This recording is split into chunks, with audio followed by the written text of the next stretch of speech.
காலத்தால் அழியாத மத சார்பற்ற நடுநிலை தவறாத உங்கள் குரல். ஸ்லோன் மீடியா நெட்வொர்க்கின் இரவு நேர செய்தி அறிக்கைகள். முதலில் தலைப்புச் செய்திகள். இலங்கை மக்களுக்கு போலீசார் விடுத்துள்ள அவசர அறிவிப்பு.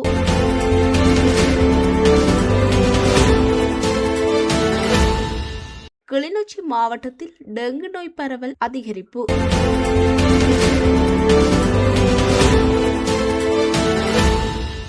இலக்கு தொடருந்து திட்டம் தொடர்பில் வெளியான தகவல்.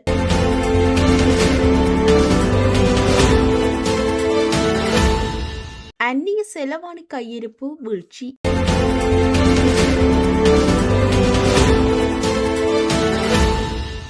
வாகன இலக்க தகடுகளை அச்சிடும் பணி தொடர்பில் வெளியான அறிவிப்பு.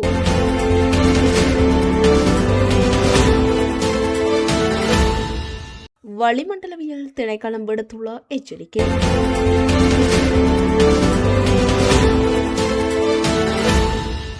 மத்திய அதிவேக பாதையை கண்ணூர்வை வரை நீடிக்க உத்தேசம்.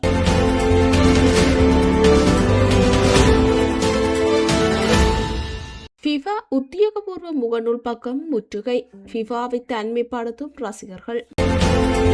தொடர்பான விரிவான செய்திகள்.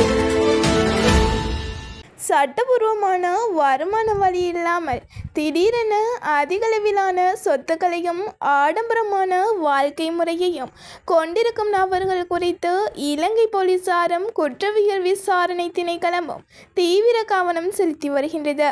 சந்தேகத்திற்கிடமான நடவடிக்கைகள், போதைப்பொருள் கடத்தல் மற்றும் பிற சட்டவிரோத நடவடிக்கைகள் மூலம் சம்பாதிக்கப்பட்ட சொத்துக்கள் மற்றும் சட்டவிரோத சொத்துக்கள் தொடர்பான விசாரணைகள் தற்போது நாடு முழுவதும் தீவிரமாக முன்னெடுக்கப்பட்டு வருகின்றன.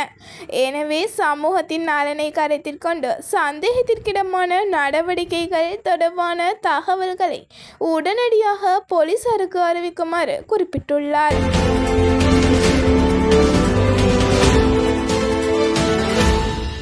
கிளிநொச்சி மாவட்டத்தில் டெங்கு நோய் பரவல் அதிகரித்து வருவதனால் மக்கள் விழிப்புடன் செயற்படுமாறு அறிவுறுத்தல் வழங்கப்பட்டுள்ளது. டெங்கு நோய் தடுப்பு தொடர்பான கலந்துரையாடல் இன்று கிளிநொச்சி மாவட்ட மேலதிக அரசாங்க அதிபர் நலாயினி இன்பராஜ் தலைமையில் நடைபெற்ற போதே இந்த விடயம் தெரிவிக்கப்பட்டுள்ளது. ஜூன் மாதத்தில் டெங்கு நோயாளர்களின் எண்ணிக்கை அதிகரித்துள்ளது. குறிப்பாக பல்கலைக்கழக கல்விக்காக வெளி மாவட்டங்களுக்கு செல்லும் மாணவர்களிடம் அதிகம் பதிவாகியுள்ளது. மாவட்டத்தில் டெங்கு பரவலை தடுக்கும் வகையில் வீட்டை சுற்றி தேங்கும் நீரை அகற்றாதல், கொசு வலை பயன்படுத்துமாறும், காய்ச்சல் உடல் வலி இருந்தால் உடனே வைத்தியரை அணுகுமாறும் பொதுமக்களுக்கு அறிவுறுத்தப்பட்டுள்ளன. குறித்த கலந்துரையாடலில் பிராந்திய சுகாதார சேவைகள் திணைக்களம், பிரதேச சபைகள், அனர்த்த முகாமைத்துவ பிரிவு, முப்படையினர், துறைசார் திணைக்களங்களின் பதவி நிலை உத்தியோகத்தர்கள் என பலர் கலந்து கொண்டனர்.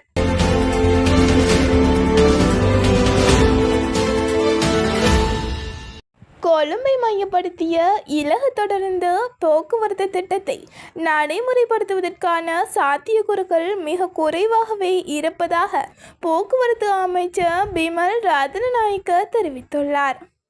இன்றைய நாடாளுமன்ற அமர்வில் கலந்து கொண்டு கருத்து வெளியிடும் போது அவர் இந்த விடயத்தை குறிப்பிட்டுள்ளார். அங்கு தொடர்ந்தும் உரையாற்றிய அவர், கொழும்பின் முக்கிய பகுதிகளை இணைத்து பத்ரமுல்லை வரை நீளும் வகையிலான குறித்த இலகு தொடர்ந்து திட்டம் குறித்து அரசாங்கம் விரிவான ஆய்வுகளை மேற்கொண்டது. போக்குவரத்து வசதி, அதன் அடிப்படையில் அதன் தற்போதைய கட்டுமான செலவு மற்றும் அந்த சேவையை பயன்படுத்தும் பயணிகளின் எண்ணிக்கை ஆகியவற்றை கருத்தில் கொள்ளும் போது இத்திட்டம் பொருளாதார ரீதியில் லாபகரமானதாகவோ அல்லது சாத்தியமானதாகவோ அமையாது என்று தெரிய வந்துள்ளது. இலகு தொடர்ந்து திட்டத்திற்கு பதிலாக பொருளாதார ரீதியில் அதிக பலன் தரக்கூடிய மெட்ரோ, பேருந்து போன்ற மாற்று போக்குவரத்து திட்டங்களை முன்னெடுப்பது குறித்து அரசாங்கம் கவனம் செலுத்தி வருகின்றது. பொதுமக்கள் மற்றும் நாட்டின் பொருளாதார நலனை கருத்தில் கொண்டே இவ்வாறான முடிவுகள் எடுக்கப்படுகின்றன. குறைந்த செலவில் அதேவேளை வினைத்திறன் மிக்க போக்குவரத்து வசதிகளை மேம்படுத்துவதே அரசாங்கத்தின் நோக்கம் என்றும் அவர் தொடர்ந்தும் குறிப்பிட்டுள்ளார்.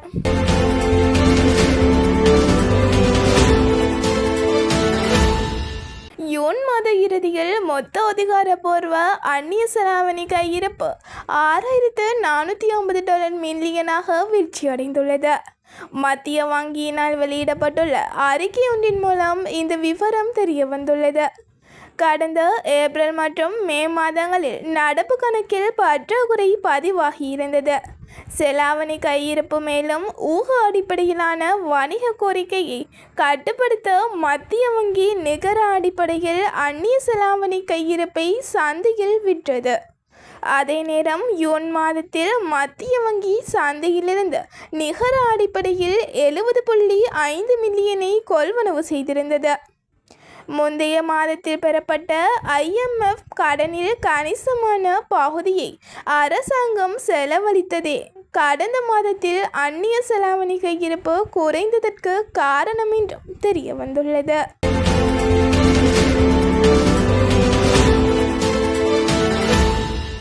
எதிர்காலத்தில் வாகன இலக்க தகடுகளை தடையின்றி விநியோகிப்பதற்கு தனியார் நிறுவனத்துடன் $3 பில்லியன் பெறுமதியான 5 ஆண்டு ஒப்பந்தத்தை அரசாங்கம் கைச்சாத்திட்டுள்ளதாக மோட்டார் வாகன போக்குவரத்து திணைக்களத்தின் ஆணையாளர் நாயகம் கமல் அமரசிங்க தெரிவித்துள்ளார். அத்தோடு வாகன இலக்க தகடுகளை அச்சிடும் மற்றும் விநியோகிக்கும் பணிகளில் புதிய வாகன பதிவுகளுக்கு முன்னுரிமை வழங்கப்படும் எனவும் கூறினார். சுமார் ஓராண்டு கால இடைநிறுத்தத்திற்கு பின்னர் வாகன இலக்க தகடுகளை அச்சிடும் பணிகள் கடந்த ஜூன் 8, 2026 அன்று கெரகரவில் உள்ள திணைக்கள அலுவலகத்தில் உத்தியோகபூர்வமாக மீண்டும் ஆரம்பிக்கப்பட்டுள்ளன. இந்த தற்காலிக இடைநிறுத்தம் காரணமாக சுமார் 1 மில்லியன் இலக்க தகடுகள் வழங்கப்பட வேண்டிய நிலையில் உள்ளதாக தெரிவிக்கப்படுகின்றது. இந்த நிலைமையை நிவர்த்தி செய்வதற்கும் எதிர்காலத்தில் இலக்க தகடுகளை தடையின்றி விநியோகிப்பதற்கு தனியார் நிறுவனத்துடன் $3 பில்லியன் பெறுமதியான 5 ஆண்டு ஒப்பந்தத்தை அரசாங்கம் கைச்சாத்திட்டுள்ளது. வெரகர அலுவலகம் தற்போது 2 கட்டங்களாக தனது பணிகளை முன்னெடுக்க திட்டமிட்டுள்ளது. புதிதாக பதிவு செய்யப்படும் வாகனங்களுக்கான இலக்க தகடுகள் பகல் நேரத்தில் அச்சிடப்படும். நிலுவையில் உள்ள இலக்க தகடுகளை அச்சிடும் பணிகள் இரவு நேரத்தில் மேலதிகமாக பணியாளர்களின் உதவியுடன் முன்னெடுக்கப்படும்.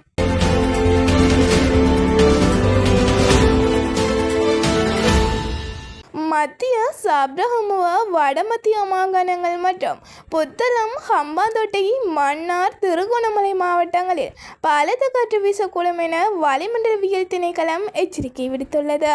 இன்று காலை 11 மணிக்கு வெளியிட்ட இந்த அறிக்கை நாளை காலை 11 மணி வரை நடைமுறையில் இருக்கும் என தெரிவிக்கப்பட்டுள்ளது.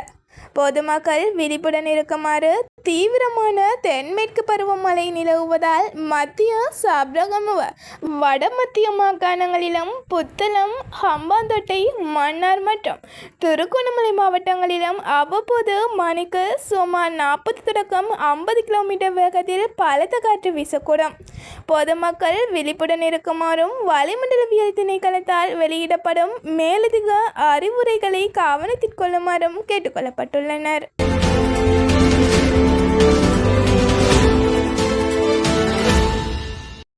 மத்திய அதிவேக வீதியை எதிர்காலத்தில் கண்ணறுவை வரை நீடிக்கும் திட்டத்துடனேயே அதன் கட்டுமான பணிகள் கலகதிர பகுதியில் நிறைவு செய்யப்படும் என்று போக்குவரத்து நெடுஞ்சாலைகள் மற்றும் அமைச்சர் பிமல் ரத்நாயக்க தெரிவித்துள்ளார். இன்றைய நாடாளுமன்ற அமர்வின் போது கண்டி மாவட்ட நாடாளுமன்ற உறுப்பினர் அனுராத ஜெயரத்ன எழுப்பிய பல கேள்விகளுக்கு பதிலளித்த அமைச்சர் கண்டி நகரில் மேலும் பல வீதி அபிவிருத்தி பணிகளை மேற்கொள்ள திட்டமிடப்பட்டுள்ளதாக குறிப்பிட்டார். உட்கட்டமைப்பு பணிகள் கலகதிர வரை மட்டுமே தற்போதைக்கு நிர்மாணிக்கப்பட உள்ள மத்தியில் அதிவேக பாதையானது எதிர்வரும் காலங்களில் கண்ணறுவை வரை நீடிக்கப்படும் என்றும் அதற்கான உட்கட்டமைப்பு பணிகள் விரைவில் மேற்கொள்ளப்படும் என்றும் அவர் தெரிவித்துள்ளார். அத்துடன் சேதமடைந்த கொழும்பு கண்டி மலையக பிரதான தொடருந்து பாதையின் கட்டுமான பணிகளை இந்த ஆண்டின் இறுதிக்குள் அல்லது 2027 ஆண்டின் முதல் 2 மாதங்களுக்குள் நிறைவு செய்ய எதிர்பார்ப்பதாகவும் அமைச்சர் மேலும் குறிப்பிட்டுள்ளார்.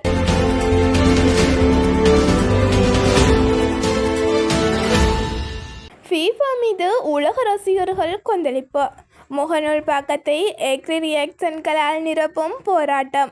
2026 ஃபீஃபா உலகக்கோப்பை கால்பந்து தொடரின் நாக் அவுட் சுற்றில் அர்ஜென்டினா எகிப்து அணிகளுக்கு இடையிலான போட்டியில் நடுவர்கள் மற்றும் வார் குழுவினர் அர்ஜென்டினாவுக்கு ஆதரவாக செயல்பட்டதாக எழுந்த குற்றச்சாட்டுகள் உலக கால்பந்து ரசிகர்களிடையே கடும் எதிர்ப்பை ஏற்படுத்தியுள்ளது. இதன் பின்னர் ஃபீஃபாவின் அதிகாரப்பூர்வ முகநூல் பக்கத்தில் வெளியாகும் பெரும்பாலான பதிவுகளில் வழக்கமான லைக் லவ் ரியாக்ஷன்களை விட எக்ரி ரியாக்ஷன்களே அதிக அளவில் பதிவாகி வருகின்றன. எகிப்து அணிக்கு வழங்கப்பட வேண்டியதாக கூறப்படும் 2 பெனால்டிகள் மறுக்கப்பட்டதோடு அந்த அணி அடித்த ஒரு கோலம் நிராகரிக்கப்பட்டது ரசிகர்களின் கோபத்திற்கு முக்கிய காரணமாக கூறப்படுகின்றது. இதனை அடுத்து ஃபீஃபா மற்றும் நடுவர்கள் திட்டமிட்டு அர்ஜென்டினாவுக்கு சாதகமாக செயல்பட்டதாக குற்றம் சாட்டும் ரசிகர்கள் சமூக ஊடகங்களின் தங்களின் எதிர்ப்பை தீவிரமாக வெளிப்படுத்தி வருகின்றனர். இத்துடன் இரவு நேர செய்தி அறிக்கைகள் முடிவடைகின்றன. மீண்டும் சந்திக்கலாம். நன்றி.